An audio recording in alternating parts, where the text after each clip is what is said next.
Сдруженијето на граѓани ОХО како дел од програмата Интеграција на еколошката едукација во македонскиот образовен систем годинава по трет пат ја организираше се популарната помеѓу средношколците Треш Фешн модна ревија. Модниот перформанс се одржа на 5 јуни по повод Светскиот ден на животната средина, а во преполниот младински културен центар во Скопје своите супер иновативни и креативни модни парчиња ги представија тимови од 47 средни училишта од цела Македонија.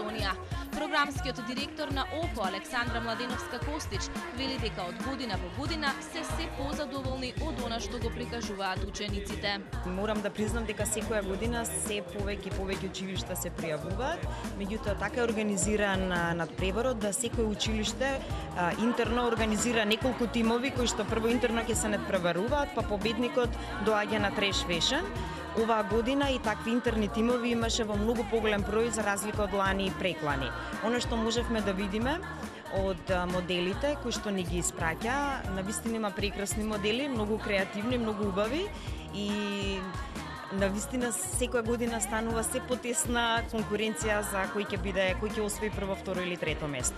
Генерално тоа се материјали кои што навистина во секојдневието ги користиме и тоа е и целта, тоа е идејата. Напреку оваа кампања се отвори еден нов поглед кон нештота кои што се секојдневно околу нас. Така што се разбира хартија, пластика, предмети, дури некои стари украси успеале многу убаво да ги пренаменат и навистина се многу оригинални идеите што ги имаат учениците и тоа е и целта всушност на оваа кампања. Помеѓу многобројните присутни имаше и дел од нашите јавни ликови кои со своето присуство го поддржаа настанот.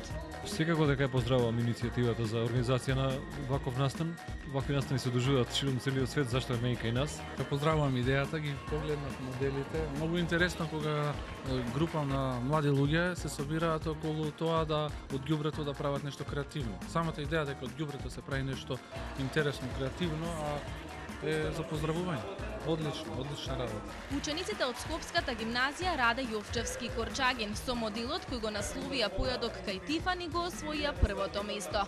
Моделот беше изработен од негативи од фотофилмови, амбалажи од чоколадо, стари копчиња и 50 години стар неисправен лустер. Истиот тим ја доби и наградата за најдобар моден додаток, која беше доделена за чадорот изработен од рентген снимки.